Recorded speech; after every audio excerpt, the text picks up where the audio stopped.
I've been riding mountain bikes for 15 years now, and I started competing in cross country and enduro pretty much straight away. And yet I was still late to the party on a few things. So here's 5 bits of kit that I wish I'd bought sooner.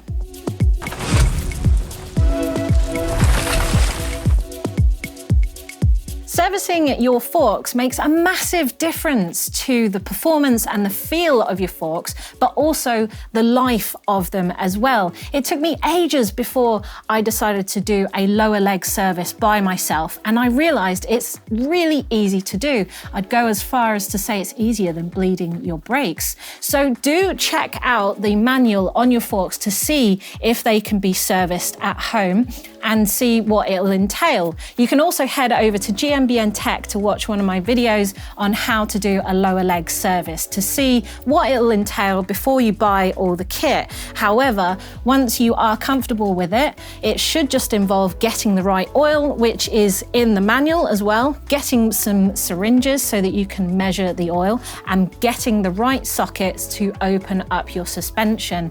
But after that, it should be a 15-minute job that could potentially save you over 100 quid in labour at a bike shop. In the spring, autumn and winter, one of my favourite bits of kit is the old neck warmer. I mean, if you've ever worn a hat or a set of gloves, you know that a small piece of clothing can go a long way to keeping you warm, and this is no exception. This is like a scarf around your neck, and you can get it in an insulated or a fleece-lined version, or even like a merino wool version, which is incredibly warm in the winter. And the best thing about these things is that you can turn them into hats as well. So when you stop off at the cafe, you can put on a little skull cap and hide your helmet hair, or just keep you warm. For many years, I was using the free mounts that came with my bike computer, but they kind of messed with my OCD a little bit because they were always offset on my handlebars, and I found them to not be in the right eye line when I was riding my bike. So I actually have a bunch of custom mounts, specifically to Garmin recently, and they offer me different placements, and I have different ones for different bikes as well. So I've got one that sits on the steerer tube. So for my enduro bike, I have my computer quite central, which is good for my eye line when I'm in a more upright position. And then I also have one that's custom made here that fits into the bolts at the front of my stem on my gravel bike. So that puts the computer way forward so that when I'm in a tucked position, I can still see it and it's not kind of underneath me. So I wish I'd bought these mounts sooner, because they definitely tidy up the bike and they make it easier for me to see my computer.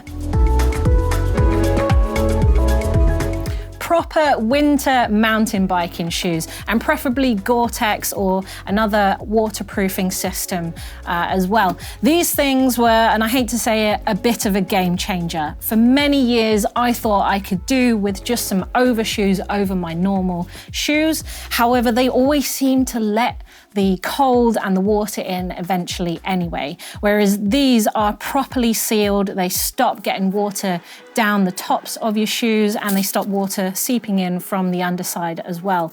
And they are just so much warmer as well. And I find that they're so robust that they do last many, many years, more so than my summer shoes will last through a winter. So I do think they're a good investment. Now, you wouldn't go walking in the hills in your trainers with some overshoes over them, so I don't see why mountain biking should be any exception. And if you want to add a little bit of a Guccier touch as well, get yourself some heated insoles as well for added warmth. Waterproof trousers, or DWR water resistant trousers for mountain biking, are just brilliant. I don't know why I waited so long.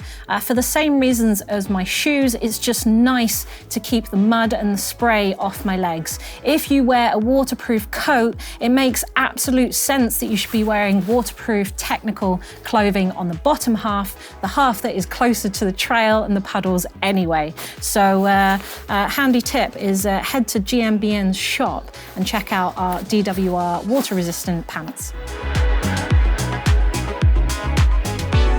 Of all the tools that I didn't have when I first started out mountain biking and racing, I never thought this one would end up being my favorite. It's the tire pressure gauge. Because I store my bikes in a garage, sometimes the temperature, either being too hot or too cold, can affect the tire pressure quite quickly. So it's nice to have a tire pressure gauge to make sure that I start all of my rides with the correct pressure.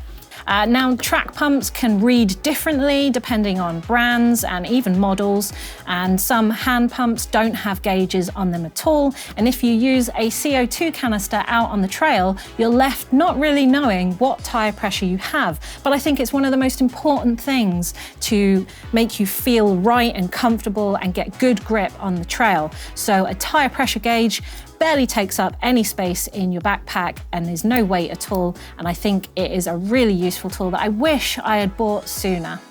So there are the 5 things that I wish I'd bought sooner. So let me know down in the comments below, do you agree with my 5 choices? Have I missed one that is absolutely crucial? Is there something that you wish you'd bought sooner? Let us know down in the comments below and help out the GMBN community. Thanks for watching.